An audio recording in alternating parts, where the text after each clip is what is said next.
വീണ്ടും ഇൻഡോർ സ്റ്റേഡിയത്തിൽ നമുക്കിവിടെ കാണാൻ കഴിയും. നമ്മളിപ്പോൾ ഒരുപാട് ജനപ്രതിനിധികളുമായി സംസാരിച്ചു, മന്ത്രിമാരുമായി സംസാരിച്ചു. അതുപോലെ തന്നെ നാടിൻ്റെ വിവിധ ഭാഗങ്ങളിൽ കളക്ടർ വന്നിട്ടുണ്ടായിരുന്നു, സാമൂഹ്യ സാംസ്കാരിക പ്രവർത്തകർ എല്ലാവരും ഒരേ മനസ്സോടുകൂടി. നേരത്തെ പറയുകയുണ്ടായി, കുടുംബമായിട്ട് വന്നിട്ടടക്കം പലരും ഇവിടെ സാധനങ്ങൾ പാക്ക് ചെയ്യുന്നു. ഇപ്പോൾ ഒരു വിഭാഗം ചെറുപ്പക്കാർ, അവർ വളരെയധികം പേരുണ്ട്. ഒന്നും ഓണത്തെക്കുറിച്ചുള്ള തിരുവോണമാണോ എന്നുള്ള ചിന്തയില്ല. കുടുംബത്തോടൊപ്പം ഇന്ന് ഓണത്തിന് പ്രധാനമാണ് കുടുംബത്തോടൊപ്പം ഇന്ന് സദ്യ കഴിക്കുക എന്നുള്ളതെല്ലാം. അങ്ങനെ ഒരു ചിന്തയേ ഇല്ല. ഓണത്തെക്കുറിച്ചുള്ള ചിന്ത പോലും ആരുടെ ഉള്ളിലില്ല. എല്ലാവരും ഓണം എന്നാൽ ഒന്നാവണം എന്ന നമ്മൾ കൊടുത്ത ക്യാപ്ഷൻ തന്നെ TCVയുടെ ഈ പ്രോഗ്രാം തന്നെ ദുരിതത്തിൽ ഒന്നാവണമെന്നാണ്. ഈ ഒന്നാവണം എന്ന് പറയുന്നത് തന്നെ ഓണം, അങ്ങനെയല്ലേ വാര്യ? ഒന്നാവണം എന്നുള്ളതാണ് ഓണം. കുഞ്ഞുണ്ണി മാഷ് പറഞ്ഞിട്ടുണ്ടല്ലോ, ഒന്നായാൽ നന്നായി, നന്നായാൽ ഒന്നായി, ഒന്നായി നന്നായി എന്ന് അന്ന് കുഞ്ഞുണ്ണി മാഷ് കണ്ട ആ ഒരു കാര്യം ഇപ്പോഴും നടപ്പാവുന്നു. അതുപോലെ തന്നെയാണ് ഗുരുദേവൻ പറഞ്ഞില്ലേ, അത് എല്ലാവർക്കും അറിയുന്ന കാര്യമാണല്ലോ. ഏത് വകുപ്പിൽപ്പെട്ട ആളായാലും എല്ലാവരും ഒന്നായാൽ മതി. ഇത് തന്നെയാണ് മാവേലിയും പറഞ്ഞു, മനുഷ്യരെല്ലാവരും ഒന്നുപോലെ, കള്ളവുമില്ല ചതിയുമില്ല എള്ളോളമില്ല പൊളിവചനം എന്ന് പറഞ്ഞതിൻ്റെ ഏറ്റവും പ്രധാനപ്പെട്ട ദിവസത്തിൻ്റെ ഉച്ച സമയത്താണ് നിൽക്കുന്നത്. കള്ളവുമില്ല ചതിയുമില്ല എള്ളോളമില്ല പൊളിവചനം, കള്ളപ്പറയും ചെറുനാഴിയും മറ്റ് കള്ളത്തരങ്ങളൊന്നുമില്ല എന്ന് പറഞ്ഞതൊക്കെ യാഥാർത്ഥ്യമാവണമെങ്കിൽ ഇങ്ങനെ ചില ഡിസാസ്റ്ററുകൾ വരുമ്പോഴാണ് നമ്മളത് ഓർക്കുന്നതെന്ന് മാത്രം. പക്ഷേ ഇത് തുടരണം, ഈ ഒരുമ. അപ്പം ഇന്നിപ്പം ഞാനിന്ന് രാവിലെ ഇങ്ങനെ ആലോചിച്ചു, നമ്മളൊരു കലാകാരനായതുകൊണ്ട് പല ക്യാമ്പുകളിൽ കലാകാരന്മാർ പോകുന്നുണ്ട്. അപ്പോൾ എൻ്റെ സുഹൃത്ത് കുഴൽമന്ദൻ രാമകൃഷ്ണൻ എന്നെ വിളിച്ചു. അയാൾ പാലക്കാട് ഒരു ക്യാമ്പിൽ ഇങ്ങനെ മൃദംഗം വായിക്കുകയാണ്. അപ്പോൾ എന്നോട് വേറെ ആൾ വിളിച്ചിട്ട് പറഞ്ഞു, ഒരു ഓണായിട്ടൊരു പാട്ട്. ഞാൻ പറഞ്ഞു, ഓണായിട്ട് വേണോ? പറഞ്ഞു, ഒരു പാട്ട് പാടണം. അപ്പോൾ ഞാൻ അവർക്കൊരു പാട്ട് പാടി കൊടുത്തു. കാരണം സന്തോഷം എപ്പോഴും കലാകാരന്മാർ അവരവരുടെ ജോലികളിലൂടെയാണ് അവർ ഷെയർ ചെയ്യുക. അതായത് തിരുവോണത്തിൻ കൊടിയുടുക്കാൻ കൊതിക്കുന്നു തെരുവിൻ മക്കൾ, അവർക്കില്ല പൂമുറ്റങ്ങൾ പൂനിരത്തുവാൻ, വയറിൻ്റെ നാദം കേട്ടേ മയങ്ങുന്ന വാമനന്മാർ, അവർക്കോണക്കോടിയായി നീ വാ വാ വാ, ഉത്രാടപ്പൂനിലാവേവാ.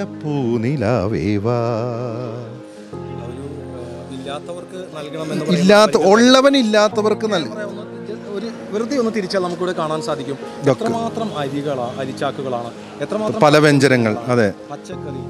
ഇതെല്ലാം ഞാൻ ആദ്യം വന്നപ്പോൾ ഇവിടെ പറയുകയുണ്ടായത്, ഇതൊന്നും പലവ്യഞ്ജനങ്ങളോ പച്ചക്കറിയല്ല, എല്ലാം നന്മയാണ്. നന്മയും ഉത്തരവാദിത്വവും കൂട്ടായ്മയും എല്ലാം കൂടി ചേർന്നിട്ട് ഇങ്ങനെ ഒന്നായി അതായത് നമ്മൾ പറയില്ലേ, പലതും കൂടി ചേർന്ന് ഒന്നാകുന്നു. ഇതെല്ലാം ആ ഒരുമയുടെ ലക്ഷണമാണ്.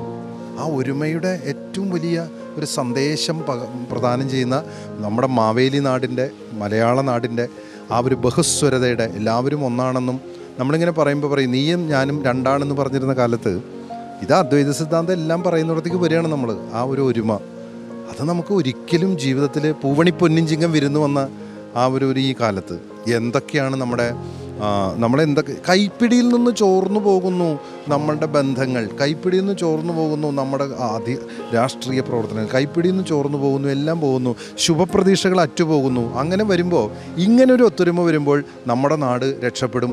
ഈ ഒരു കെടുതി വെറും ഒരു എന്താ പറയുക, നമുക്കൊന്ന് ഒരു പരീക്ഷയാണ് നമ്മളെ ആയിരുന്നു. അതൊക്കെ പോയി. എല്ലാ കോടിക്കണക്കിന് രൂപയാണ് ആഡംബരത്തിലൂടെ കടന്നു പോയിരുന്നത്. അതെല്ലാം ഒരു മനുഷ്യ നന്മയ്ക്കായിട്ട് വന്നുകൊണ്ടിരിക്കുന്ന ഒരു. അതെ.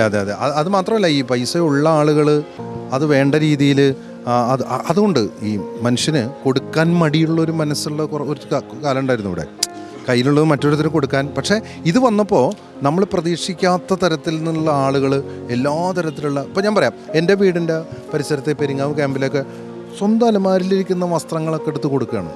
ആ സ്വാർത്ഥത പോയി.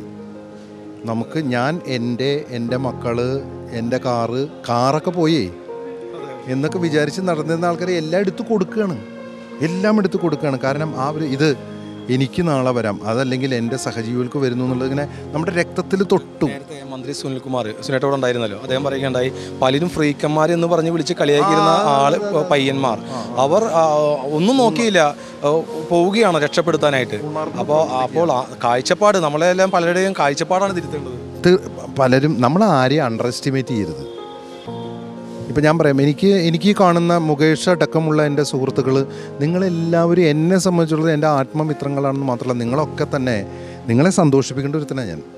നിങ്ങളുടെ സാധാരണ പ്രേക്ഷകരുടെ എല്ലാ ദുഃഖങ്ങളും മാറ്റാം. എന്തിനാണ് കലാപരിപാടിക്ക് നമ്മളെ വിളിക്കുന്നത്? എന്തിനാണ് ഒരു നാടകം? എന്തിനാണ് സിനിമ? എന്തിനാണ് കാരിക്കേച്ചർ ഷോ? കുറച്ച് നേരം അവർക്ക് ജീവിതത്തിലെ എല്ലാ ദുഃഖങ്ങളും ദുരന്തങ്ങളും അല്ലെ പ്രത്യാഘാതങ്ങളും എല്ലാം മറക്കാനാണ്. അപ്പോൾ അങ്ങനെയുള്ളൊരു പ്രേക്ഷകർ വീണ്ടും ഉണരുകയാണ്. കാരണം ആളുകളെ നമുക്ക് കാണുമ്പോൾ തന്നെ ഇപ്പോൾ എന്താ വെച്ചാൽ നമുക്ക് ഈ ആളുകളിങ്ങനെ ഒരുമ കാണുമ്പോൾ ഇതൊക്കെ നഷ്ടപ്പെട്ടു തുടങ്ങിയിരുന്നൊരു കാലമായിരുന്നല്ലോ, അത് വീണ്ടും തിരിച്ചു വന്നല്ലോ എന്നൊരു വലിയൊരു മാനസിക സന്തോഷമുണ്ട്.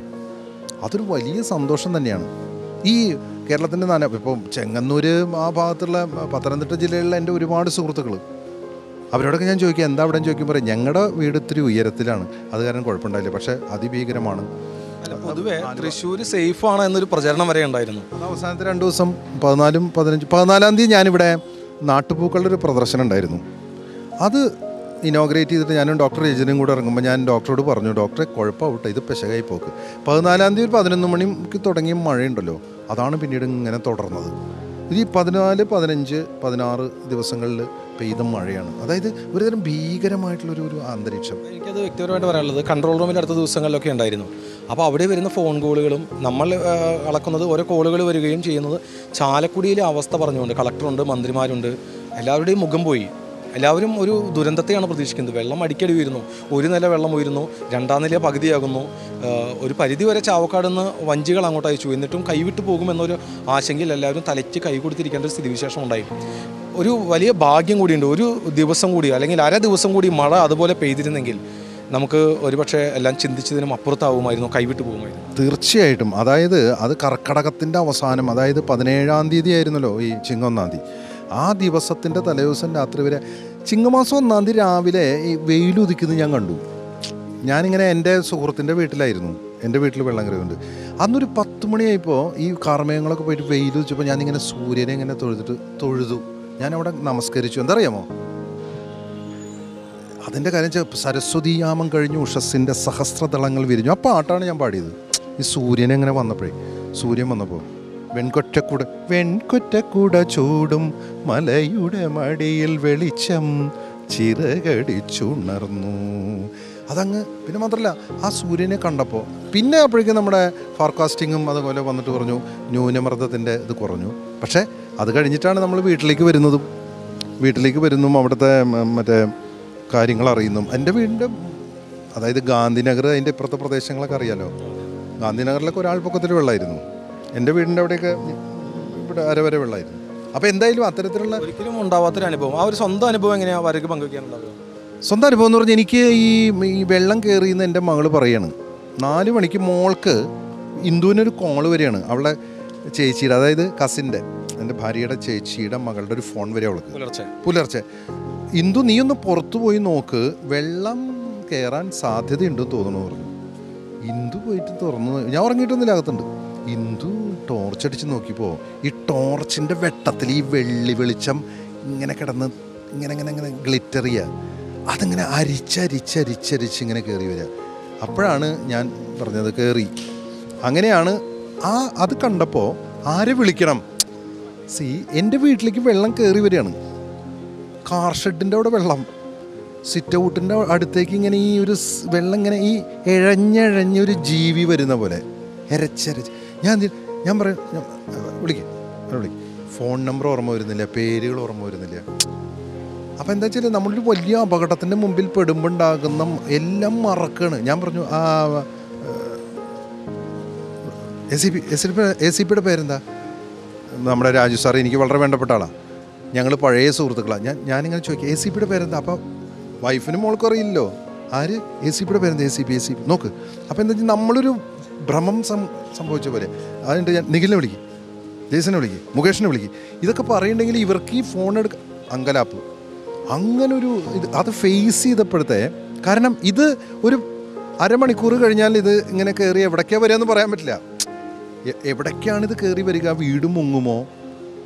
പക്ഷെ നമ്മളപ്പോൾ എന്ത് വെച്ചാൽ നമ്മളെല്ലാവരും കൂടി അവിടെ നിന്ന് തന്നെ ഇറങ്ങി. അപ്പോഴാണ് എനിക്ക് കേൾക്കുമ്പോൾ എനിക്ക് തോന്നുന്നു ഓരോ പ്രദേശത്തും ഒരു വലിയ സൈറൺ വേണ്ടി വരും തോന്നുന്നു. അത് വേണം. ഈ പുലർച്ചെയൊക്കെ എത്ര ദുരന്തം ഉണ്ടാകുമ്പോൾ ആ സൈറൺ അല്ലെങ്കിൽ എത്രത്തോളം ആളുകൾ നമ്മൾ വിളിച്ചു. എൻ്റെ വീടിൻ്റെ പിന്നിലുള്ള ഒരു ചെറിയ വഴിയിലുള്ള 3 പഴയ വീടുകൾ നിശ്ശേഷം തകർന്നു. അവർ ഈ ചെരുപ്പിൻ്റെ ഇതായിട്ട് നിൽക്കുന്ന ആൾക്കാർ 3 വീടുകൾ നിശേഷം തകരുകയാണ്.